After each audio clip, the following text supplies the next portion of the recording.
आजको यो हाम्रो एकदमै छोटो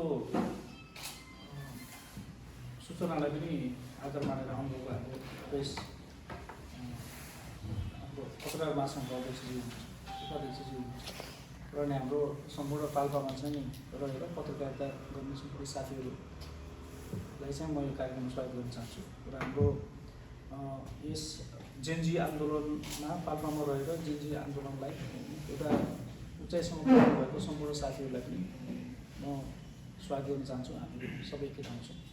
यो वास्तवमा यो राष्ट्रले हिजोको दिनसम्म जुन हिसाबले राष्ट्र चलेको थियो, राष्ट्रको जति पनि यो राष्ट्रिय सम्पत्तिहरू राष्ट्रिय स्रोत साधनहरूको जसरी प्रयोग हुनुपर्ने थियो त्यसको उचित रूपमा प्रयोग नभएको र शासन सत्तामा रहेका व्यक्तिहरूले पनि जनताहरूलाई चाहिँ प्राथमिकतामा राखेर राज्य सञ्चालन गर्नुपर्ने अवस्थामा चाहिँ त्यो सबै कुरा नभएको र नागरिकहरूको चरम असन्तुष्टिहरू निस्किरहेको बेलामा र राज्यको सत्ताको दुरुपयोग साधन स्रोतको दुरुपयोग भएको कारणले गर्दाखेरि चाहिँ यो एउटा जेनजी आन्दोलनको चाहिँ सुरुवात भएको हामीले फिल गरेका छौँ।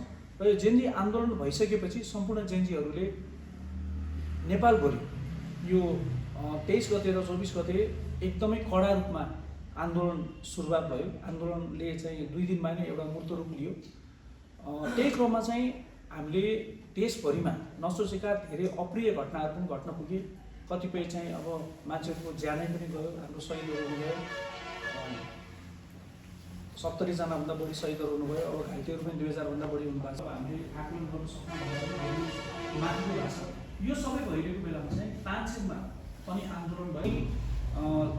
यस्ता खालको यो भौतिक क्षतिहरू नभइकन तानसेनको आन्दोलन चाहिँ सफल भएकोमा सबैभन्दा पहिला चाहिँ म हाम्रो यो तानसेनको जेनजीको जति पनि सदस्य साथीहरू हुनुहुन्छ उहाँहरूलाई धन्यवाद दिन चाहन्छु। उहाँहरूले चाहिँ एकचोटि फेरि तानसेन भनेको जहिले पनि एउटा यो परिवर्तनको सम्भाग हो र परिवर्तनलाई चाहिँ तानसेनको मान्छेहरूले जहिले पनि शान्तिपूर्ण रूपमा पनि यसलाई गर्न सक्छन् भन्ने कुरालाई फेरि एकचोटि प्रमाणित गरिदिनु भएको छ।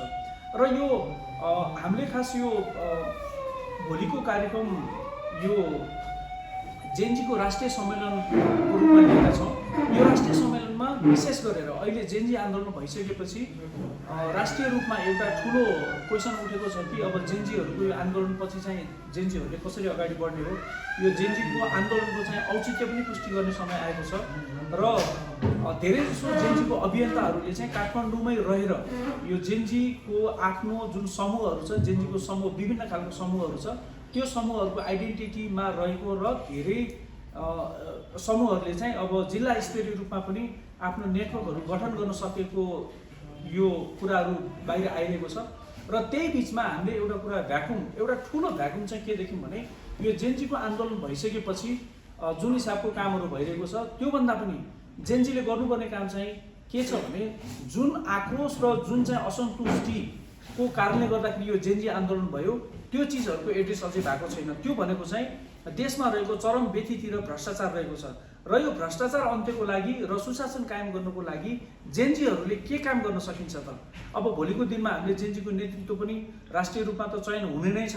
जो मान्छेले चाहिँ यसमा लिड गर्न सक्नुहुन्छ उहाँले चाहिँ नेतृत्व गर्नु नै हुनेछ। अब यो चाहिँ 2-4 दिनको अब उहाँहरूको अहिले वार्ता पनि चलिरहेको छ। सबै हिसाबमा गर्दाखेरि यो त एउटा पोइन्टमा त पुगिन्छ नि।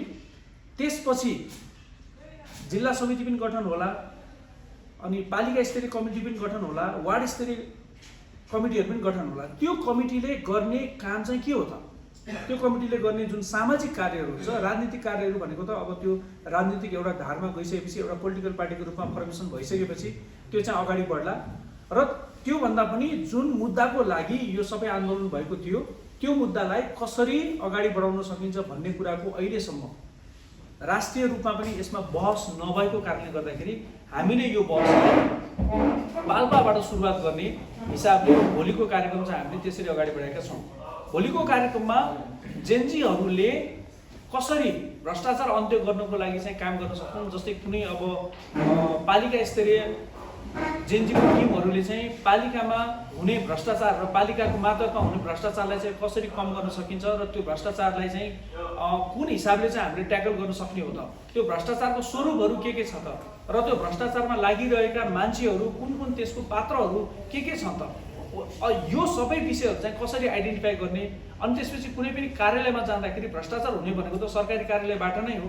र त्यो सरकारी कार्यालयमा जाँदाखेरि त्यहाँ अब सूचना अधिकारीहरू पनि हुनुहुन्छ, अब कुनै कार्यालयहरूमा प्रवक्ताहरू पनि हुनुहुन्छ, अनि उहाँहरूको भूमिकाहरू के हो, अनि हामीले उहाँहरूसँग चाहिँ कसरी क्वेसन गर्ने हो, कुन कार्यालयमा गएर कसरी को मान्छेसँग समन्वय गर्ने हो, अनि त्यसपछि हामीले यो सूचनाको हकको प्रयोग चाहिँ हामीले कसरी गर्ने हो, अनि त्यो कुनै पनि व्यक्तिलाई चाहिँ हामीले ब्लेम गर्नुभन्दा अगाडि, कुनै पनि यो भ्रष्टाचारको मुद्दामा कुरा उठाउनुभन्दा अगाडि उहाँहरूको बिचमा प्रुफलाई चाहिँ हामीले कसरी कलेक्सन गर्ने, अनि त्यो कलेक्सन गरिसकेको प्रुफलाई त्यो संस्थागत रूपमा अगाडि बढाएर त्यो भ्रष्टाचारको मुद्दालाई अन्तिम तहसम्म पुर्याउनको लागि चाहिँ के कस्तो कामहरू गर्न सकिन्छ, जुन आजसम्म भएको छैन।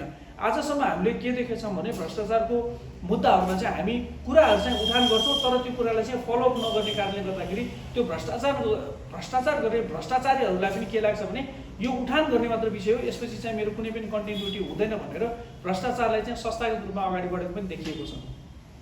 र यो सबै कुराहरूलाई चाहिँ हामीले कसरी एउटा चाहिँ मार्ग निर्देशन गर्न सकिन्छ भन्ने हिसाबले हामीले यही कार्तिक 15 गते तानसेन नगरपालिकाको यो हाम्रो हलमा 9 बजेबाट हाम्रो यो कार्यक्रमको रजिस्ट्रेसन सुरु हुन्छ र 11 बजेबाट चाहिँ हाम्रो कार्यक्रम सुरुवात हुन्छ र हामीले चाहिँ यो कार्यक्रम 2 बजेभित्रमा हामीले सकाउने नै भनेका छौँ, किनभने हामीले एकदमै छोटो समयमा नै कार्यक्रम सकाउनुपर्छ भन्नेमा छौँ। अनि यसमा चाहिँ हामीले यो खास कुनै दलहरू अथवा चाहिँ हामीले कुनै सङ्गठन अथवा यो कुनै यो कुनै एउटा वादप्रति हामीहरू चाहिँ यो लक्षित भएको भन्दा पनि अहिले समाजमा जुन एउटा साझा रूपमा प्रत्येक मान्छेहरूले चाहिँ फिल गरेको जुन एउटा इस्यु छ, यो भ्रष्टाचार र यो सुशासनको कायम हुनुपर्ने जुन इस्यु छ, त्यो इस्युमा अगाडि बढ्नको लागि चाहिँ हामीले यो भोलिको कार्यक्रम राखेका छौँ। अनि यो कार्यक्रममा हाम्रो विभिन्न जिल्लाहरूबाट हाम्रो साथीहरू पनि आउँदै हुनुहुन्छ, पार्टिसिपेसनको रूपमा साथीहरू पनि आउँदै हुनुहुन्छ। हामीले पोखराबाट आउने साथीहरूको पनि हाम्रो कन्फर्मेसन भइसकेको छ, पोखरादेखि यतापट्टि, र अनि हाम्रो यो प्राय गरेर यो हाम्रो लुम्बिनी अञ्चलको जिल्लाहरूबाट हाम्रो साथीहरू आउनुहुन्छ, र अनि चितवनबाट पनि कुराकानी भएको छ, अनि अब नेपालगञ्जतिरबाट पनि सम्भव भयो भने आउने भन्ने कुराकानी भएको छ। अनि यो कार्यक्रममा हामीलाई एड्रेस गर्नको लागि केन्द्रबाट जेनजी अभियानको अभियन्ताको रूपमा अहिले केन्द्रमा रहनुभएका साथीहरू चाहिँ यहाँ आउने कुराकानी भएको छ, 10 जना जति साथीहरू। अनि त्यसमध्ये पनि यो जेनजी आन्दोलनको यो प्रादेशिक संरचनामा रहेर अनि त्यो प्रदेशको इन्चार्जको रूपमा, प्रदेशको कोअर्डिनेटरको रूपमा रहनुभएको साथीहरू चाहिँ 7 जना आउनुहुन्छ, अनि त्यसपछि अरू साथीहरू पनि आउने भन्ने त्यो कुराकानी भएको छ। अब उहाँहरू आज साँझसम्म आइपुग्ने भन्ने कार्यक्रम छ। अनि त्यसपछि हामीले विशेष गरेर यसमा चाहिँ हामीले एउटा यो जेनजी चार्टर हामीले एउटा इस्यु गर्दैछौँ भोलिको कार्यक्रमबाट, जुन बडापत्रले यो जेनजीहरूले आफूले काम गर्दाखेरि कस्तो कस्तो खालको चिजहरूलाई लिएर उहाँहरूले काम गर्ने, अनि कस्तो खालको समस्यालाई चाहिँ कसरी समाधान गर्ने, र अनि त्यो भ्रष्टाचार रहेको भ्रष्टाचारलाई अन्त्य गर्ने मात्रै नभएर अबको दिनमा भ्रष्टाचार हुन नदिनको लागि चाहिँ के काम गर्ने भन्ने विषय पनि त्यसमा हामीले राखेर त्यो हामीले एउटा त्यो जेनजी चार्टर पनि हामीले रिलिज गर्छौँ। र अनि यो कार्यक्रममा हाम्रो सहभागिताहरू 400 जनाको हाराहारीमा चाहिँ सहभागी हुने भनेर हामीले त्यो एक्सपेक्टेसन गरेका छौँ। अनि त्यसमा चाहिँ अब काठमाडौँबाट आएको जेनजीको अभियन्ताहरूले यो वास्तवमा जेनजीको आन्दोलन चाहिँ कसरी भयो र यो आन्दोलनले अहिलेसम्म के कुरा चाहिँ यसले अचिभ गरिसकेको छ र भोलिको दिनमा चाहिँ यो कसरी अगाडि बढ्छ भन्ने कुराहरूको पनि त्यहाँ चाहिँ जानकारी दिने भन्ने रहेको छ। हजुर, अहिलेलाई यति नै गर्नुपर्ला।